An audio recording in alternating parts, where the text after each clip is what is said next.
Mornings in Weston, a suburb of Boston, always begin in silence. A silver Volvo XC90 stood still on the road, lined with the remaining autumn leaves. The cold December air had painted a thin frost on the car's windshield. In the distance, the lights of the street Chestnut Hills luxury shopping mall twinkled. "Michael, breakfast is ready." While making pancakes in the kitchen, I called out to Michael, who was getting ready upstairs. The aroma of organic maple syrup from Whole Foods filled the room. The sound of footsteps coming down the stairs followed their usual rhythm. A pause at the third step, then carefully, one step at a time. This was the daily routine of my 8-year-old son. "Good morning, Mom." Michael appeared wearing his favorite blue cashmere sweater, chosen from a boutique near Boston College. His hair was neatly combed, and his socks were perfectly matched. 3 years since his autism diagnosis, I had gradually come to understand his orderly world. I added blueberries to the pancakes today. On the table, his favorite blue plate was already set, designer tableware we found at the Boston Museum of Fine Arts shop. Michael smiled and took his usual seat. Outside the window, neighborhood children were waiting for the school bus. "Mom, it's Tuesday. Tuesday is math day." His voice was filled with anticipation. Mathematics was his strongest subject in the special education class at Park School. Last week, his teacher told me he had solved complex multiplication problems without looking at the textbook. The doctors at Boston Children's Hospital's developmental disorder program highly praised his mathematical abilities. As I prepared for work at the research facility, I occasionally watched over Michael's meal. My job as a project leader in drug development at a biotech company in Kendall Square was never easy. Just last night, I had been absorbed in data analysis until late. But these morning moments were our special treasure. From diagnosis to the present, each family member's reaction had been quite different. My parents, John and Martha, were surprisingly understanding. My mother, a former pediatrician, immediately found a team of specialists at Massachusetts Advocates for Children. My father began focusing on building facilities for people with disabilities through his real estate development company. They also fully supported the costs of applied behavior analysis therapy. Only my sister Jennifer was different.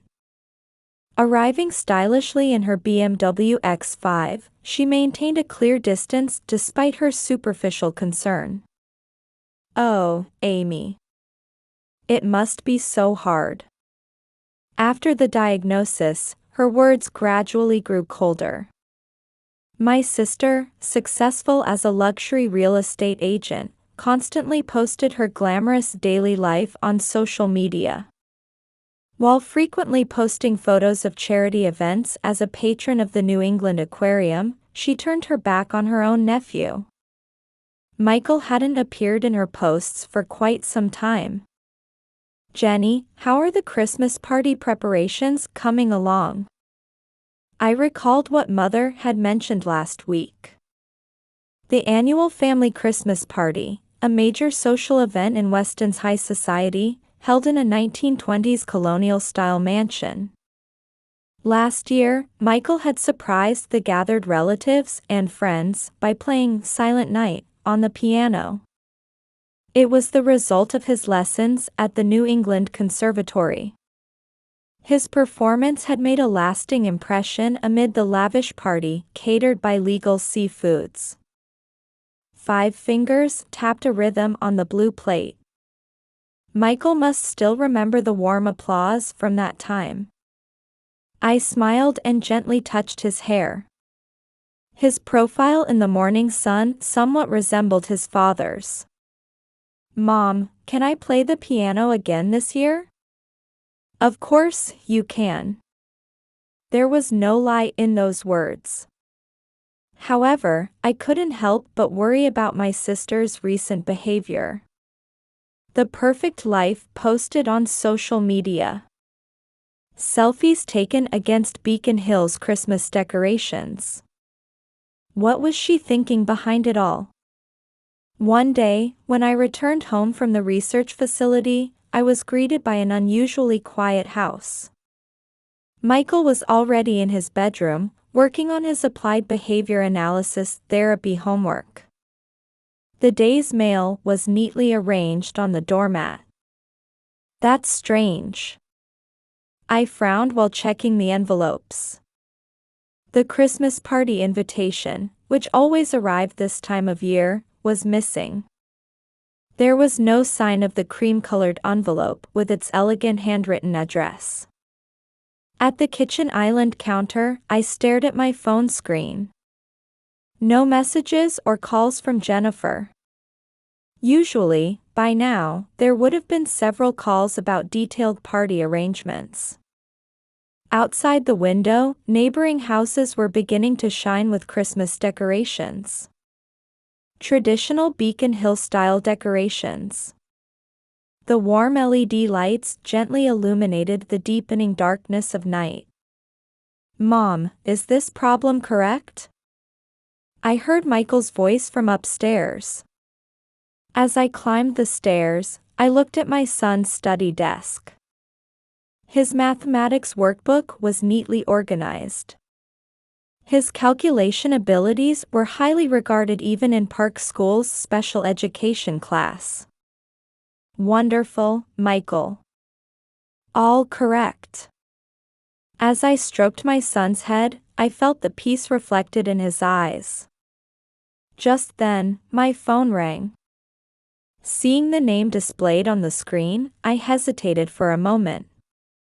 Jennifer. My hand trembled slightly as I picked up the receiver. Oh, Amy. I'm glad I could reach you. A light voice. Speaking as if nothing had changed. Yet something lurking beneath that voice disturbed my heart. Jenny, I was going to contact you about the Christmas party invitation. About that. A moment of silence. Through the phone, I could hear ice being dropped into a glass.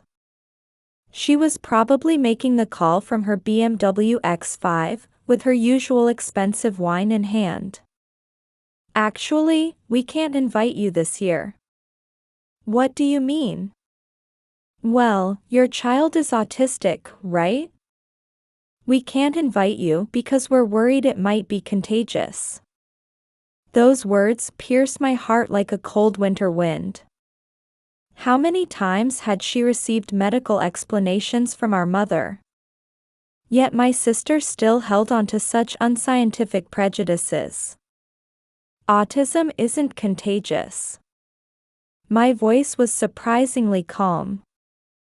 The rationality cultivated during my research years at Wellesley College was holding back the waves of emotion. But it would ruin the party atmosphere.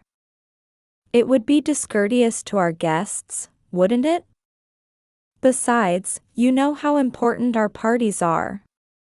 Real estate industry leaders will be there. Jennifer's voice continued on the other end. Her world as a luxury real estate agent. The perfect life portrayed on social media. What was she losing in all that superficial glamour? From the upstairs bedroom came the sound of Michael's piano. The result of his lessons at the New England Conservatory. The melody of A Silent Night quietly spread throughout the house. We have many guests every year. I've arranged special wine from Newton's Winery. Lavish catering from Legal Seafoods too. How could I invite that child to such an important occasion? Jennifer's words no longer held even a trace of sisterly affection. I looked out the window. The night view of Weston's luxury residential area. This privileged environment inherited from our parents. What was true happiness within all this? Mom.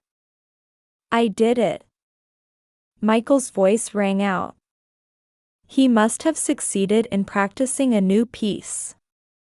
I could imagine his proud expression. I understand, Jenny. I said quietly. But remember. Don't regret this. What are you saying? Me, regret? Don't be ridiculous. Rather, you should reconsider. I hung up before hearing the end of those words. I headed upstairs to Michael's room. Watching my son's back as he continued practicing at the piano, warm feelings welled up inside me.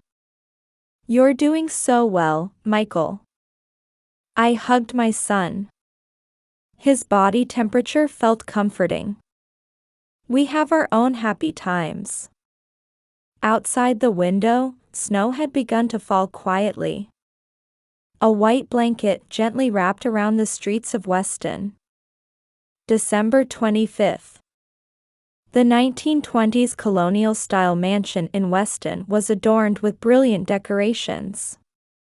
A legal seafoods catering truck was parked at the back entrance. Boxes of special wine from Newton's winery were being carried in one after another.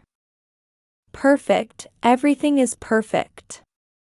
Jennifer, dressed in a full-length crimson Alexander McQueen dress, smiled in front of the large mirror in the entrance hall.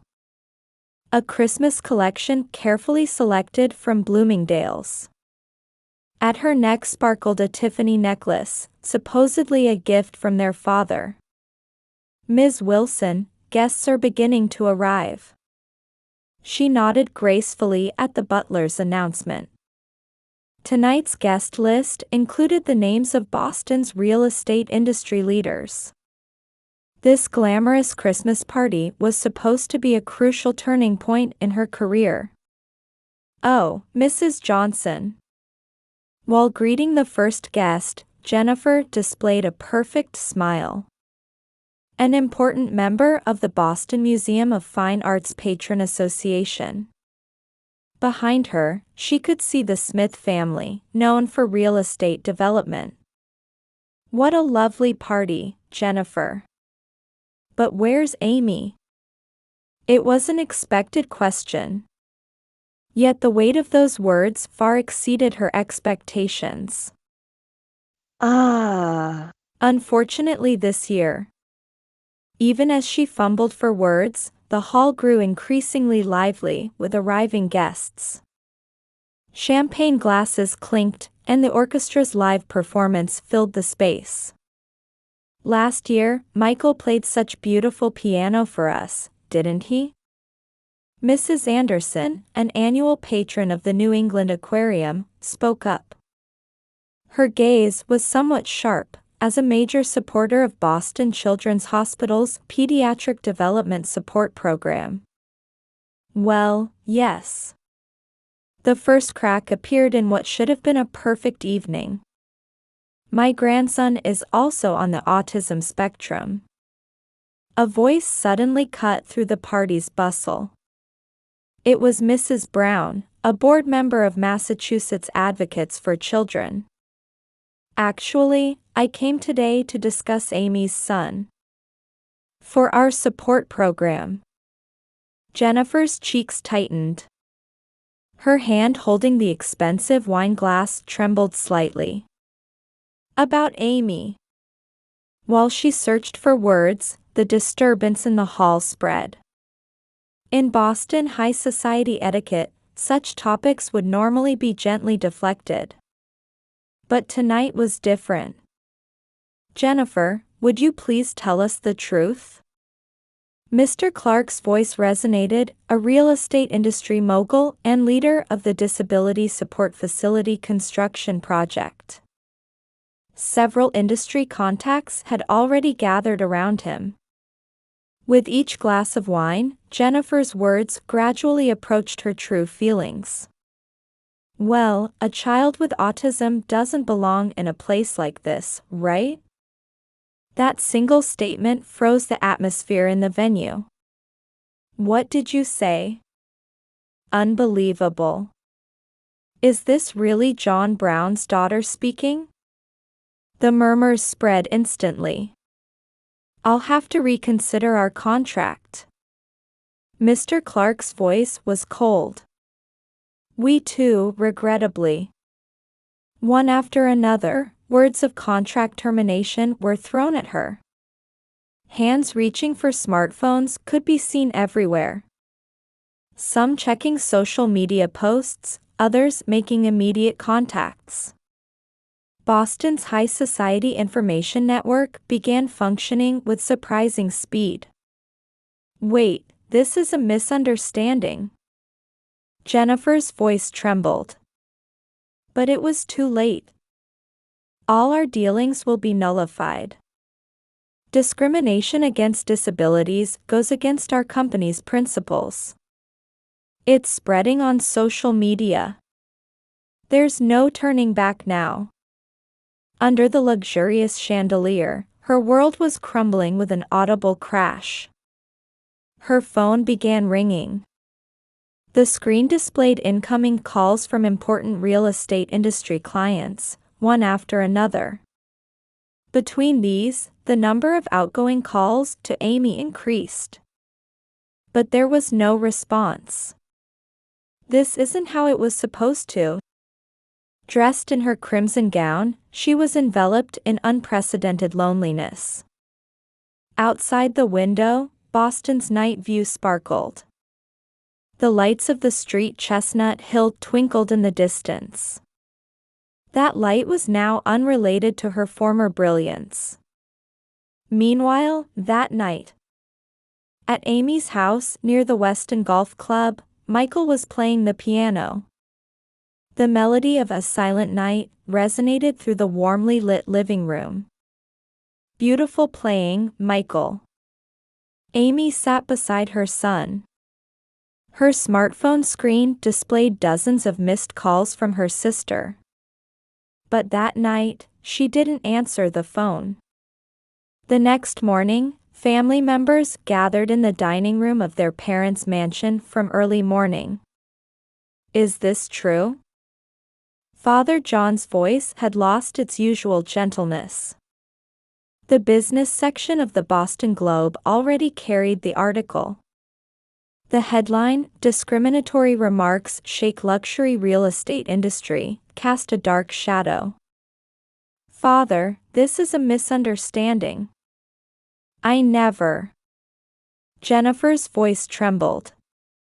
She had discarded last night's crimson dress, but the luxury cashmere dress she wore instead seemed somehow empty. A misunderstanding? Mother Martha quietly spoke up.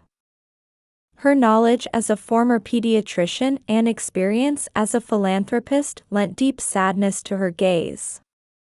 Do you really believe autism is contagious? I've explained the medical facts to you so many times. The party atmosphere. Her excuses echoed emptily in the space surrounded by heavy furniture. Show me the numbers. Father's voice had regained its composure. As owner of a real estate development company, he had instantly grasped the situation. Documents prepared by the secretary were spread on the table. This isn't all. Father sighed deeply and pulled out another document. The Disability Support Facility construction project. All of it is cancelled. But Father's project too. Of course. Mother quietly continued. Your actions have destroyed the trust we've built up over many years in a single night. The new development project at the street Chestnut Hill, we've received cancellation notices. Father continued flipping through documents. Whole Foods Market, Bloomingdale's, all the luxury tenants are suggesting withdrawal. Father furrowed his brow deeply. Through the window behind him was the view of Weston Golf Club, which he would normally view with pride. But now, even that scenery felt cold. "Father, please," Jennifer pleaded with a trembling voice. On her arm hung the latest Hermes bag. But even the presence of this luxury brand no longer served as her shield. "The decision has already been made," Father announced gravely. "Your inheritance rights are completely revoked. You're expelled from the company." "But there's more." Father stood up and walked to the fireplace. There hung portraits of generations of the Brown family. "Your actions aren't just about commercial losses. This is a serious matter that affects our family's honor. You've completely denied our values." Mother's voice was filled with deep disappointment. Her years of experience at Boston Children's Hospital gave weight to her words. "Will you apologize to Amy?" At Mother's sudden question, Jennifer's expression stiffened. "Why should I, for that child?" Those words were never completed. "You still think that way?" Father's voice echoed throughout the room. "If you can't even apologize to Amy, we have nothing more to discuss. You are banned from entering this house." Mother's words were filled with resolve. "Wait. This is unfair. I have rights." Father turned around.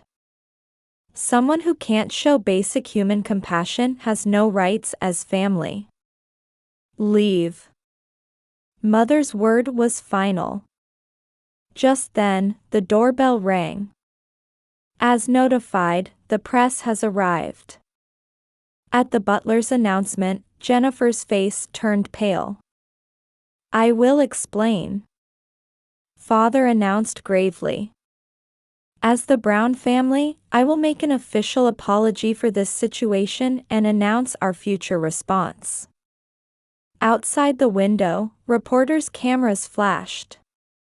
Their light mercilessly illuminated the end of Jennifer's constructed world. Meanwhile, at that time, at Amy's house, Michael was preparing for his piano lesson. The usual morning scene before heading to the New England Conservatory. "Mom, Grandma's on the phone." At Michael's voice, Amy smiled gently. "Thank you, Michael." Before taking the receiver, she gently stroked her son's hair. 1 year later, the streets of Weston were welcoming another Christmas season. "Let me explain about this project." Amy was giving a presentation in a conference room at Boston Children's Hospital. Among the audience were board members from Massachusetts Advocates for Children, medical professionals, and real estate development professionals. The new support facility incorporates the latest research findings in its design. The screen displayed a rendering of a modern building. The project her father's company had once tried to undertake was now about to be realized in a new form. "Michael, wonderful performance." In the facility's music therapy room, her son had begun regularly performing piano recitals. His playing, refined at the New England Conservatory, was giving hope to many children. "Mom, I want to try a new piece next." Michael's eyes shone brighter than before. His grades at Park School were excellent, with his mathematical abilities showing remarkable improvement. Combined with applied behavior analysis therapy, his talents were steadily blooming. "Amy, there's a call from new investors." A phone call from Mother Martha. Drawing on her experience as a former pediatrician, she was deeply involved as a medical advisor for the new facility. Yes, I'm aware. The facility, planned for construction in a section of the street Chestnut Hill. Its fundraising was progressing at a speed far exceeding expectations. Everyone is so supportive. Pride seeped through Mother's voice. Meanwhile, news of Jennifer had become scarce. Complete banishment from the luxury real estate industry. Her social media accounts had suddenly disappeared one day. I heard she moved to Chicago. Even the occasional rumors gradually ceased. Since the last time she crossed the threshold of the Brown family home, she never returned. Dad, please listen to my new piano piece. Christmas Eve night. Family had gathered in Amy's living room. Oh, your skills have improved. Father John beamed at his grandson's performance. His real estate development company had established a new direction, focusing on building facilities for people with disabilities. Looking forward to next month's charity concert. The upcoming event at Weston Golf Club had attracted many notable figures who had confirmed their attendance. There really have been big changes. Amy nodded quietly at her mother's words. Outside the window, Beacon Hill-style decorations cast a warm light. But maybe these changes were necessary. Conversation flowed around the dinner table, laden with organic ingredients from Whole Foods Market. Michael, come here. Amy embraced her son. His body temperature felt comforting as always. Hey, Michael, we're happy, aren't we? Yes, super happy. There was no lie in those words. The rendering of the new support facility gleamed on the table. It represented not just a building, but new values and a new form of family. Outside the window, snow had begun to fall quietly. Christmas decorations in Bloomingdale's show windows shimmered against the night sky. The glamorous parties of the past no longer existed. But what they had gained in return was incomparably greater. Next year's Christmas will be even more wonderful.